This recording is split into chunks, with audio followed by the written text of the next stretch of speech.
The war between Iran and Israel is usually framed around the geographic region of where the two countries are, and the region in between where Jordan and Syria and Lebanon and Iraq are, and of course the Persian Gulf. But the economic front that's been the one that's been on the headlines is the closure of the Strait of Hormuz. And for today, I also want us to consider the other strait, the Bab el-Mandeb Strait, the strait separating Arabia from the Horn of Africa, and how that directly affects the region. For the Horn of Africa countries, for Somalia and Djibouti, Eritrea, Sudan, South Sudan, and Ethiopia, the conflict, the Iran-Israel conflict, is not a distant conflict. It's actually something that affects them directly, not only in terms of supply chain and fuel prices and other goods and services, but also security-wise as well. Something that affects the dynamics between those countries, and also anything that's going to be as a ramification that comes on the Red Sea itself as regional powers compete for influence. So right now we are basically dealing with two choke points, even though one is not necessarily closed.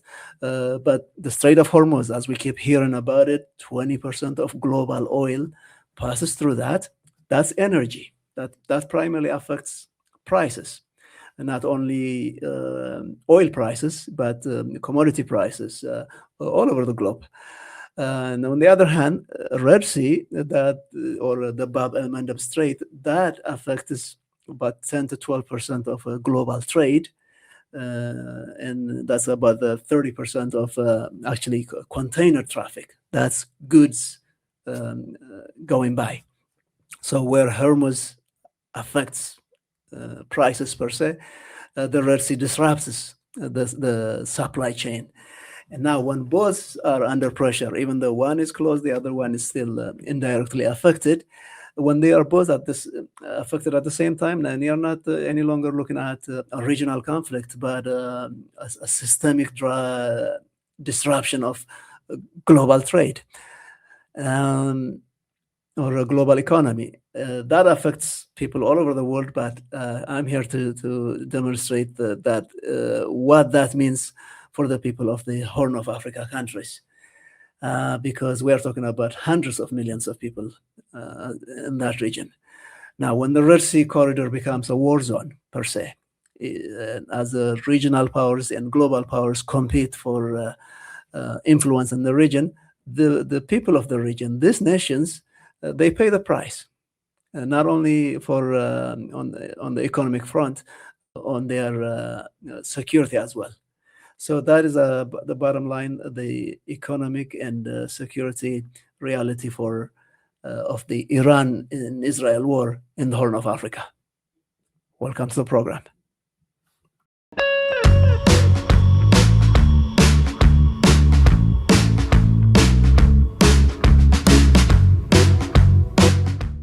Ethiopia, with a population of around 120 million people, is the world's most populous landlocked country.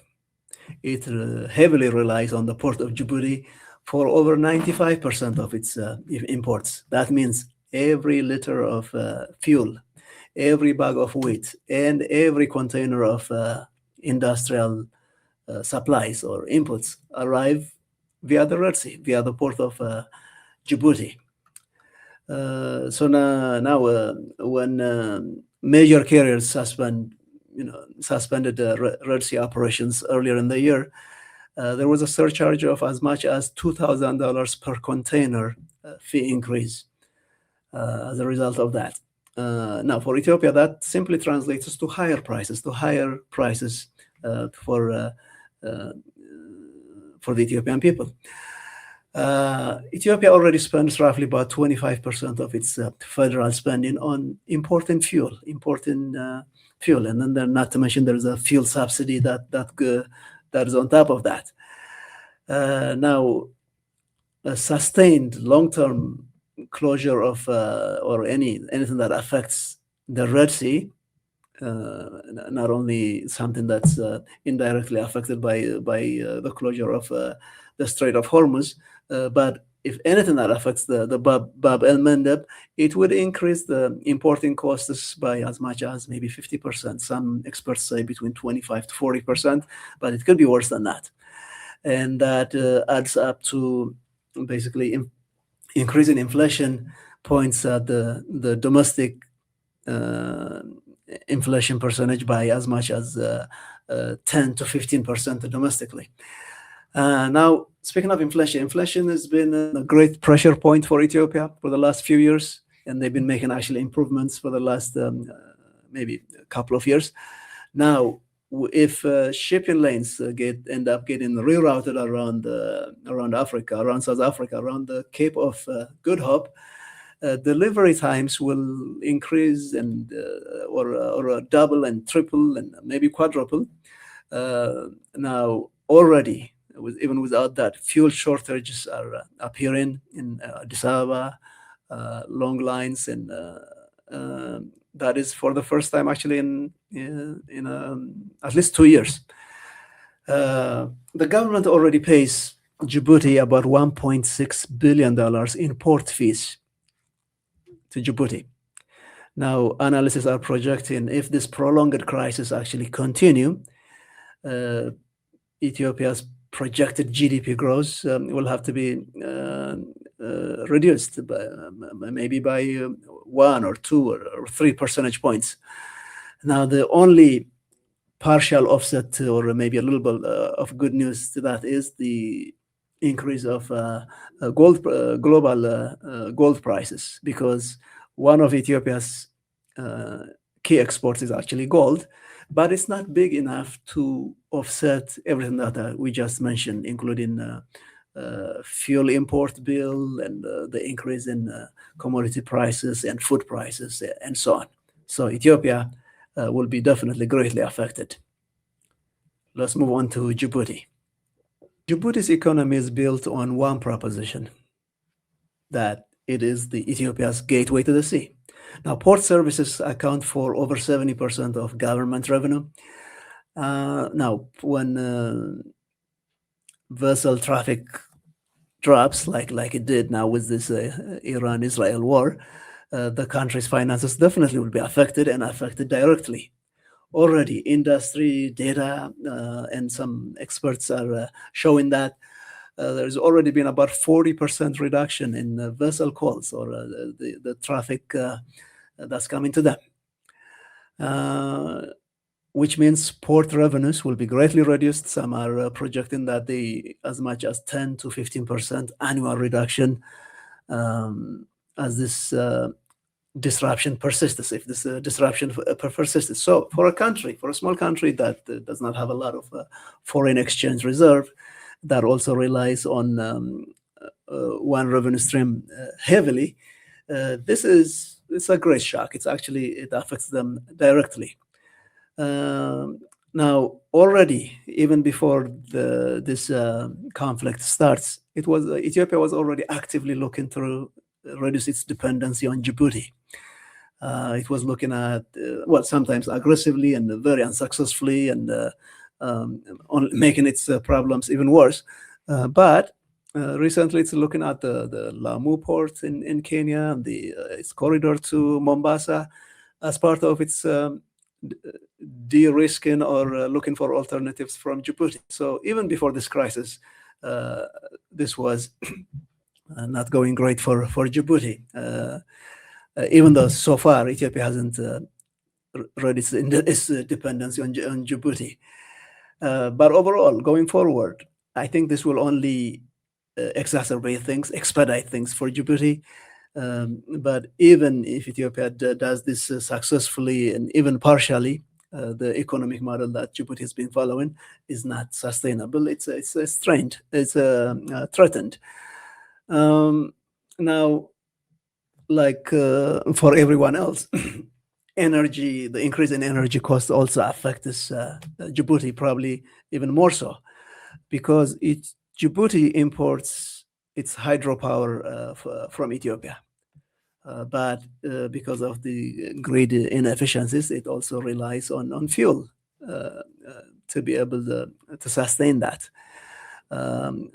which means any disruption in fuel supply or any increase in cost that will directly affect how they do business. Just like in case of Ethiopia, it affects households and businesses in Djibouti. So definitely for Djibouti, this will not be easy. Let's move on to the next country, which is Sudan. Sudan is already in the middle of a civil war. Now, the Iran-Israel conflict just adds another catastrophic economic layer on top of this. Port Sudan, which is on the Red Sea, is the only functioning maritime gateway for the Sudan's economy. But not only for that, but something that the its defense forces, and the army that backs the government relies on. Now, Port Sudan is not only for Sudan, but it's also the transit route by which South Sudan's oil gets pumped out. That's what South Sudan's oil relies on as well. Now, when shipping costs overall and rising insurance premiums spike like they have, Sudan's fuel and food costs, especially wheat costs, are projected to increase even more. Some say 20 to 35% more. Now, inflation, which has been already a big problem for Sudan the last few years, already above 100% in some areas. This will only make it worse, unfortunately, for Sudan. Now, this economic pressure only coincides with another problem for Sudan. The U.S. recently said that it has confirmed that there is an Iranian military influence in Sudan. This month, the U.S. designated the Sudanese Muslim Brotherhood, it's Al-Bar'a bin Malik Brigade, as a specially designated global terrorist group. Through its advisor for Arab and African countries, the U.S. Representative explicitly said that Iran's Islamic Revolutionary Council has been training and supporting these fighters. Now, the government of Sudan, the official government of Sudan, has attempted to distance itself from this, and in fact, it has arrested one Islamist commander who appears on a video vowing to send fighters and defend Iran. But at the end of the day, the army is saying that they do not belong to it. The bottom line, as far as the U.S. is concerned, the link is there, but this only just complicates Sudan's peace process and problems, and now affected by what's going on between Iran and Israel. Again, what remains on the battlefield and the peace process, that remains to be seen. But the economic dependence that is affected by what's going on between Iran and Israel only complicates things for Sudan. Well, if there is a bit of good news for Sudan, that is the rise in gold prices globally. Sudan produces about 70 tons of gold annually. That translates to over $1 billion in revenue annually. Now, this rise in gold prices, definitely they bring economic relief. However, when there is no peace, when a country is forced to spend a large chunk of its budget on war effort, chances are, this, instead of stabilizing the economy, this will probably be diverted more toward the military war effort, unfortunately. But at least there's a bit of good news. Let's move on to South Sudan. South Sudan's economy is almost entirely dependent on oil. Oil accounts for over 90% of government revenue. And all of it must be piped through Sudan, the country of Sudan, to the Red Sea port of Sudan. Earlier this month, drone attack by the RSF, the Rapid Support Forces, struck key oil facilities in neighboring Sudan. Now, South Sudan's oil exports were forced to an emergency shutdown, complete halt for about 72 hours. The country's primary stream was totally stopped. Exports have since resumed, luckily, but it shows you the fragility of the whole infrastructure, which is very unfortunate and undeniable. Now, any future strike on the pipeline that goes through Sudan would again cut off South Sudan's oil and its revenue immediately. Now, the government of South Sudan has begun engaging third-party powers, third-party countries to help it secure the security of the pipeline, which shows you when a landlocked oil exporter depends on a country that is actually on a neighboring country that's at war, unfortunately, this becomes inevitable. Now, this is exacerbated by what would or might go on the Red Sea.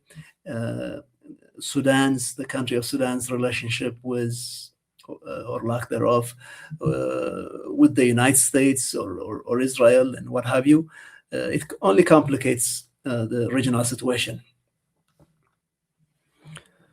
Now, unfortunately for South Sudan, there is no diversification of its economy. South Sudan's economy, which depends over 90% on oil, is not likely to change anytime soon. Worst of all, there is no alternative port at this time, not immediately, hopefully sometime in the future.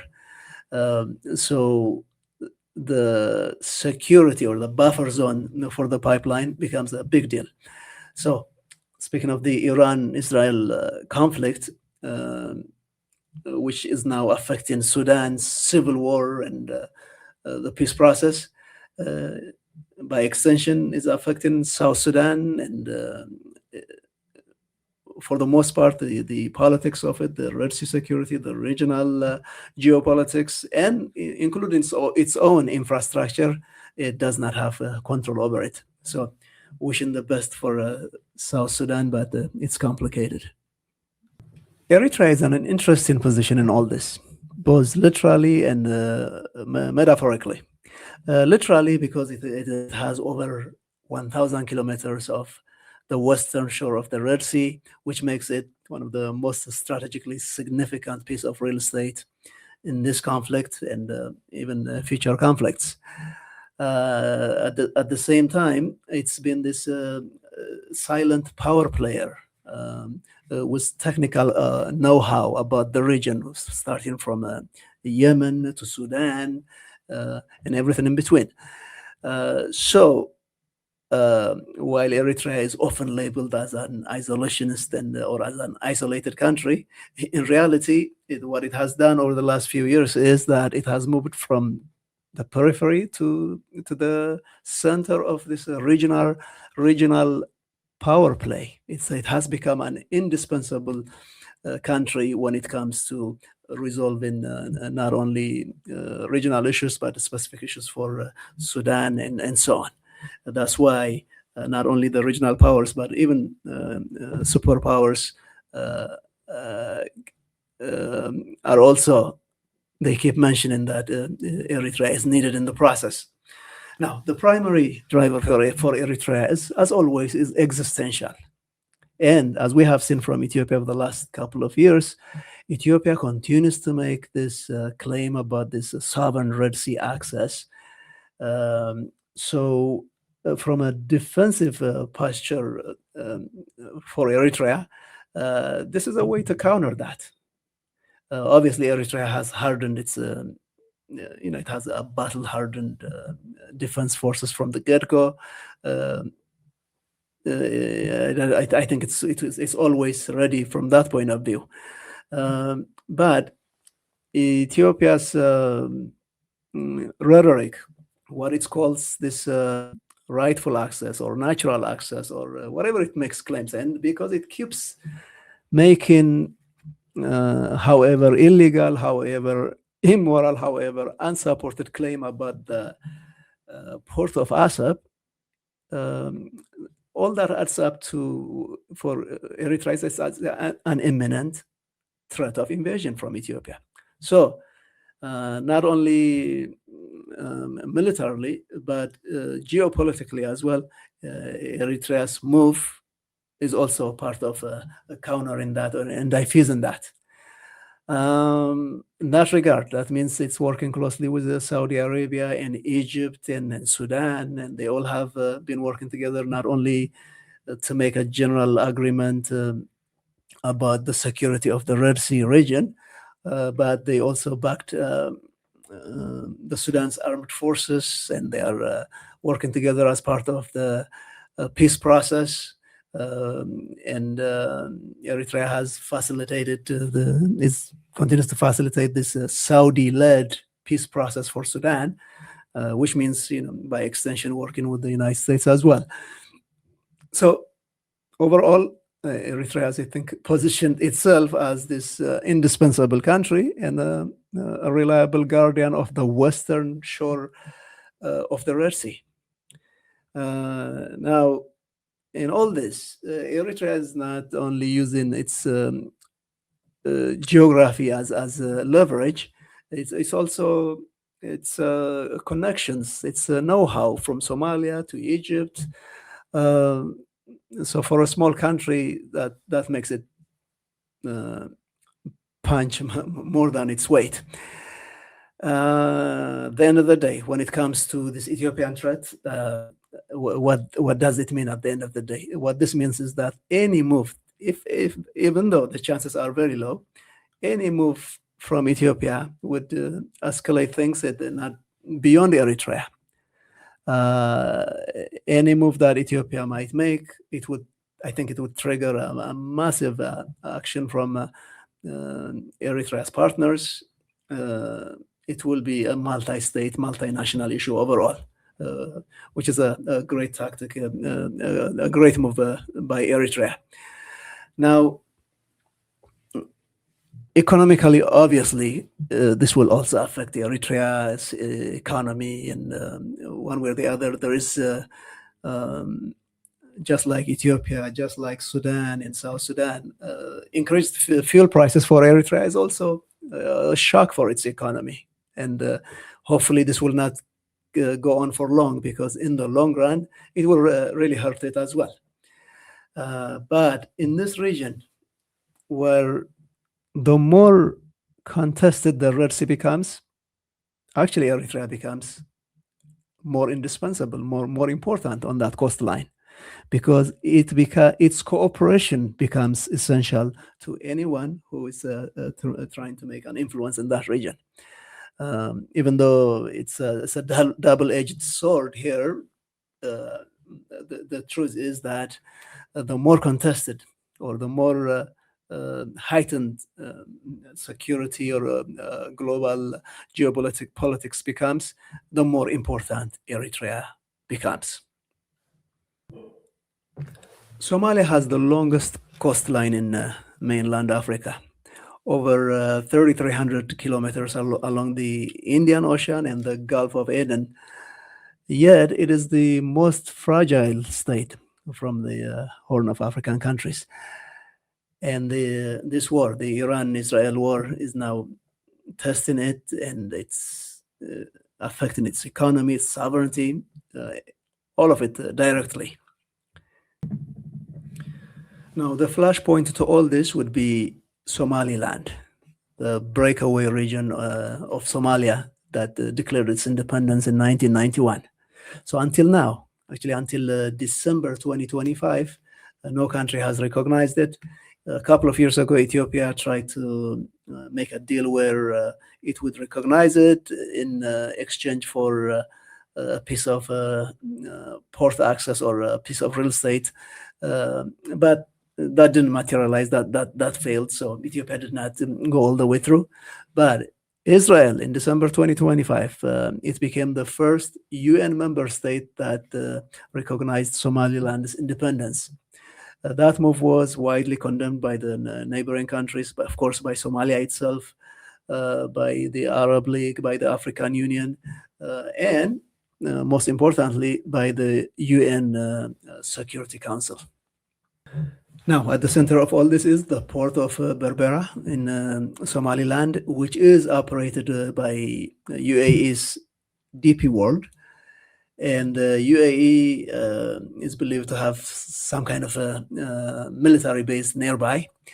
And there are unconfirmed reports, including reports from the AFP, that the Israeli forces may already actually be operating there as well, and in that nearby facility, or maybe in the port itself.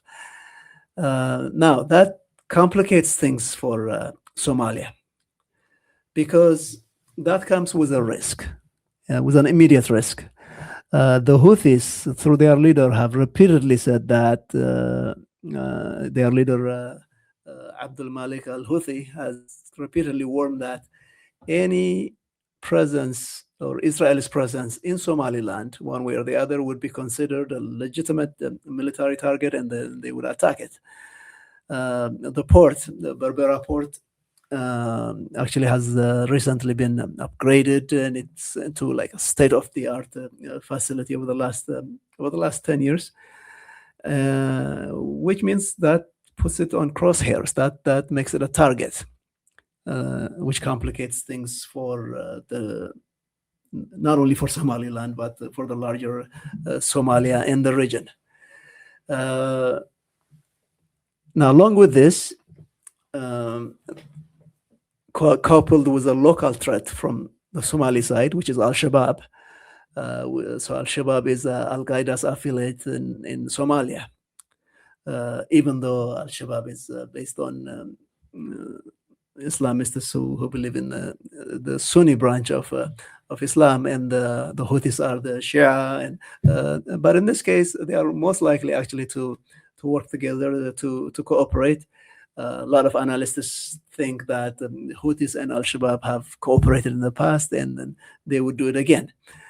So if there is any kind of coordinated attack, and then obviously Iran will be blamed for that, so that would bring the United States and Israel, and it will really complicate things, which would affect the Bab el-Mandeb and the larger regional peace as well. So for Somalia, it's definitely multi-pronged. Let's hope that it doesn't get worse than it already is. So we saw what it means for individual countries, for each of the Horn of Africa countries. Now let's take a look as we wrap up overall, beyond individual countries. What are the major trends? The three trends that we can focus on are, even though there are many, is there something related to energy, related to food, and remittances. First, let's focus on energy. Energy, as we discussed, for each country, as oil prices keep going, and they're over $100 per barrel, and at some point they were as high as 129. So that's a huge increase over to where they were in February. So in this Horn of Africa countries, they are directly affecting the cost of transport, the people and goods, cost of transport, and the cost of electricity as well, because that is directly related to that. A lot of the grids depend on fuel as well to be able to function. The next one is related to food, but to be specific, more to fertilizers. 1/3 of this global nitrogen trade, this fertilizer trade, passes through the Strait of Hormuz. So with that closed, urea prices, which are the components of the nitrogen fertilizer, the price of them have increased from $480 per ton to over $700. And it looks like they keep increasing. I'm not sure where they are today. And now this threatens not only this year's harvest, but also next year's as well. So as the region, the larger East Africa region, prepares for its next planting season, and that's where the fertilizers are mostly utilized, they will have direct implication on food security. So huge for something that affects hundreds of millions of people. And then finally, it is regarding remittances, money, incoming money being wired from the Gulf to the Horn of African countries. Overall, the Horn of Africa countries receive billions of dollars annually from their diaspora communities who work in the Gulf. So this being reduced literally because there is a travel disruption. And then not to mention the probably people there as well, they may not be even working. So each household that they support is directly affected by this. We're talking about millions of people in Ethiopia, Sudan, South Sudan, Somalia, Eritrea, and of course the rest of Africa. But more directly, because a lot of people who work in the Gulf region are also from the Horn of Africa. If there is some peace process and there is some kind of a normalization quickly, maybe this will not be as bad. But if the situation gets overall sustained weeks and months ahead, things will. There's only bad news for the Horn of Africa. The Bab el-Mandeb, which translates in Arabic to Gate of Tears or Gate of Grief, is unfortunately showing up more so nowadays. Today, it's showing up as a pressure point and a disruption of a global system that affects millions of people worldwide, and again, hundreds of millions of people in the Horn of Africa as well. So the Iran-Israel war is not reaching the Horn of Africa through drones or missiles. It's actually reaching them through the disruption of prices, ports, and supply chains, and in matters of peace and war as well. And what makes this different as we live in this more interconnected world is that once a supply chain gets disrupted, it's not a matter of putting it back together and things going back to normal. They never go back to normal. What they do is they reorganize. And at the other side of this reorganization, nobody knows exactly if that's actually for the greater good or not. But the bottom line is this, because it's all interconnected, that when it comes to matters of war and peace in the Middle East, the Horn of Africa is no longer on the periphery. It's actually one way or the other inside of it, in the middle of it. If you value evidence-based structured analysis of the Horn of Africa and Red Sea region, please subscribe to Eritrea Next. The best way to support this channel is actually by liking, sharing, and commenting. But for today, thank you for watching, and I will see you in the next briefing.